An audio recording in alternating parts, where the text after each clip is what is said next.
নমস্কার বন্ধুরা, স্বস্তি স্টকসে আপনাদের স্বাগত। আজকের ভিডিওটি সেই প্রত্যেকটি সাধারণ মানুষের জন্য যারা সারা মাস নিজে শ্রমদান করার পর ন্যূনতম ১,০০০ টাকা, ২,০০০ টাকা, ৩,০০০ বা ৫,০০০ টাকাই সঞ্চয় করতে পারেন এবং তারা স্বপ্ন দেখেন যে তারা শেয়ার মার্কেটের মাধ্যমে জীবনে নিজেকে প্রতিষ্ঠিত করবেন এবং দ্রুত টাকার চিন্তা বা সেভিংসের চিন্তার থেকে নিজেকে মুক্ত করবেন। আজকের ভিডিওটি তাদের জন্য।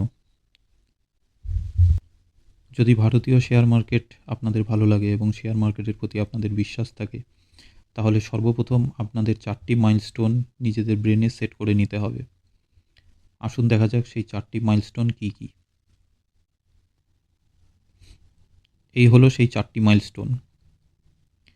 এখানে ফার্স্ট মাইলস্টোন হলো 1,00,000 টাকা এবং সেকেন্ড মাইলস্টোন, যা ইমপ্রেসিভ মাইলস্টোন, তা হলো 10,00,000 টাকা এবং থার্ড মাইলস্টোন, যা অত্যন্ত সিগনিফিক্যান্ট অর্থাৎ তাৎপর্যপূর্ণ, তা হলো 50 লক্ষ টাকা এবং সর্বশেষ মাইলস্টোন হলো ফোর্থ মাইলস্টোন, যার পরে আর আপনাদের চিন্তা থাকবে না, তা হলো এক্সেপশনাল অ্যাচিভমেন্ট অর্থাৎ 1 কোটি টাকা। এবারে পুরো ব্যাপারটা আপনাদের কাছে ধোঁয়াশার মতো লাগতে পারে। আপনাদের মনে হতে পারে যে কী করে এটা সম্ভব। আপনারা যদি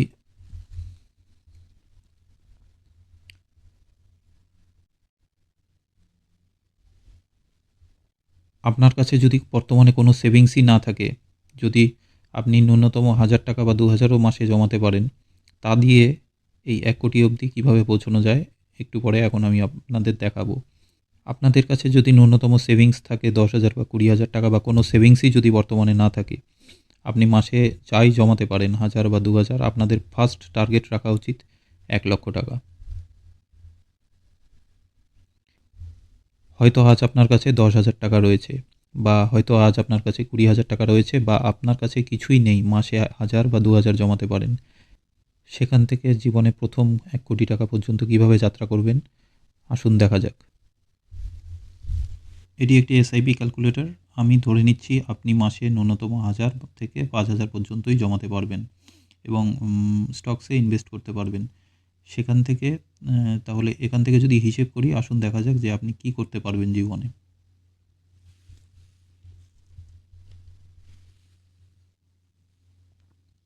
আপনি যদি ন্যূনতম 1,000 টাকাও ইনভেস্ট করতে পারেন এবং তা যদি 30% হারে কম্পাউন্ডিং হয়, তাহলে 15 বছরে তার ভ্যালু গিয়ে দাঁড়াচ্ছে 34,51,043 টাকা এবং আপনার টোটাল ইনভেস্টমেন্ট হলো 1,80,000 টাকা এবং এই টোটাল হিসেবটা আমি ধরে নিচ্ছি আফটার পেইং ট্যাক্স, কারণ 30% কেন, 40%ও ইনকাম করা যায়, বা এমনও ব্যক্তি রয়েছে যারা 45% হারে ইনকাম করে এবং সেই হিসাবে সমস্ত ট্যাক্স প্রদান করার পরেই আমি 30% হিসেবে ট্যাক্স ছেড়েই ধরলাম 30% হিসেবে। তাহলে আপনাদের 15 বছর পরে টোটাল ভ্যালু গিয়ে দাঁড়াচ্ছে 34,51,043 টাকা। এটা যদি 30 লক্ষও ধরি, তাহলে আপনি সেকেন্ড মাইলস্টোন ক্রস করে যাচ্ছেন এবং সেকেন্ড মাইলস্টোন, ফার্স্ট মাইলস্টোন ছিল 1 লক্ষ টাকা এবং সেকেন্ড মাইলস্টোন ছিল 10 লক্ষ টাকা।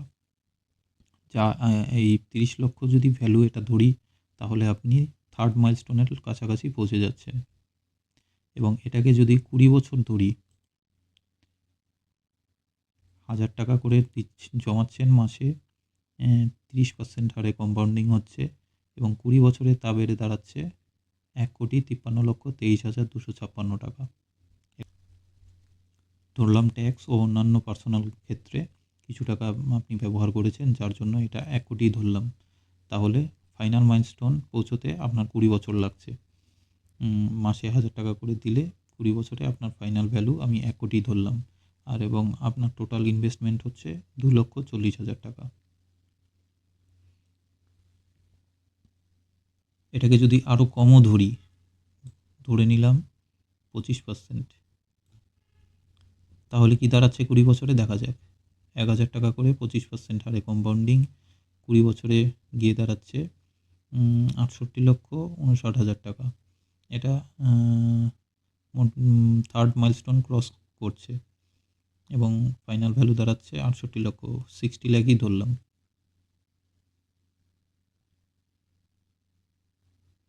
এবার ধরে নেই আপনি মাসে 5,000 টাকা করে জমাতে পারেন, তাহলে এই ভ্যালু কত দাঁড়াচ্ছে আসুন দেখা যাক।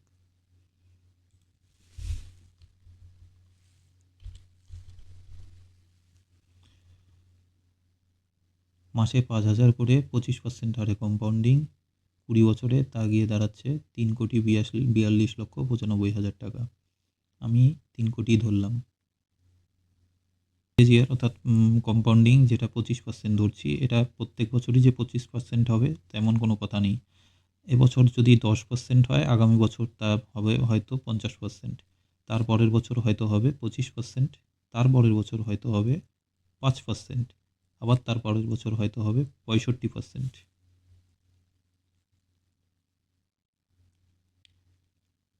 এবার ধরে নেই আপনার কাছে কিছু লামসাম অ্যামাউন্ট রয়েছে, সেখান থেকে যদি হিসাব করা যায় আসুন দেখা যাক। ধরে নেই আপনার কাছে 25,000 টাকা লামসাম অ্যামাউন্ট রয়েছে।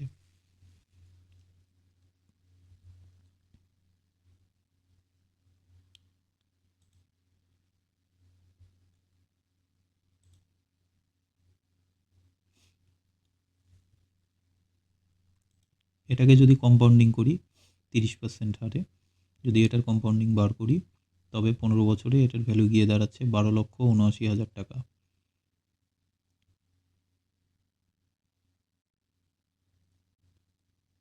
আর 20 বছরে কত দাঁড়াচ্ছে দেখা যাক।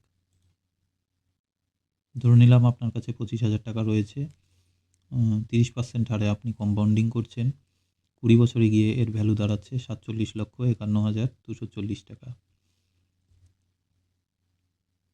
আর যদি এটি কমিয়ে 25% ধরি,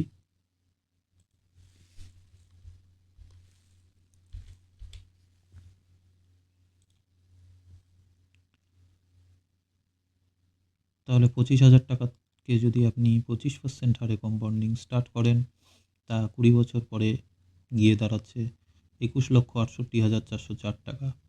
আপনি কি এই শুধু 25,000ই এই 20 বছর ধরে কম্পাউন্ডিং করবেন? অবশ্যই না। এখানে আপনি নিশ্চয়ই টাকা অ্যাড করতে থাকবেন। সেই হিসাবে অতি দ্রুত আপনি সেকেন্ড মাইলস্টোন, মানে থার্ড মাইলস্টোন অর্থাৎ 50 লক্ষ টাকা ক্রস করবেন, এবং একবার 50 লক্ষ টাকা হয়ে গেলে সেখান থেকে তাকে ডবল করাটা অতটা কঠিন নয়। 1 লক্ষ থেকে 10 লক্ষ এবং 10 লক্ষ থেকে 50 লক্ষ পর্যন্ত যতটা কঠিন। মনে রাখবেন সবচেয়ে টাফেস্ট সময় হলো 1 লক্ষ থেকে 10 লক্ষ এবং 10 লক্ষ থেকে 50 লক্ষ। এবং আপনি যতই ইনভেস্ট করুন, যত টাকাই সেভিংস করুন, যাই করুন, ফাইনালি একবার যদি আপনার 50 লক্ষ বা 1 কোটি টাকা হয়ে যায়, তারপরে আপনি ফিনান্সিয়ালি একটি অত্যন্ত খেটে খাওয়া মানুষ হিসাবে আপনি ফিনান্সিয়ালি ইন্ডিপেন্ডেন্ট। কারণ একবার 1 কোটি টাকাও যদি আপনি করতে পারেন, আপনার ট্যাক্স কেটে যদি 20%ও সেখান থেকে ইনকাম করতে পারেন, সেটা বছরে গিয়ে দাঁড়াচ্ছে 20 লক্ষ টাকা। যা একটি সাধারণ মানুষের জীবনের পক্ষে যথেষ্ট। আশা করি আমি আপনাদের বোঝাতে পেরেছি। আপনাদের যদি ভালো লাগে লাইক করবেন, শেয়ার করবেন, সাবস্ক্রাইব করবেন এবং আপনাদের গুরুত্বপূর্ণ মতামত অবশ্যই আমাকে জানাবেন। ধন্যবাদ।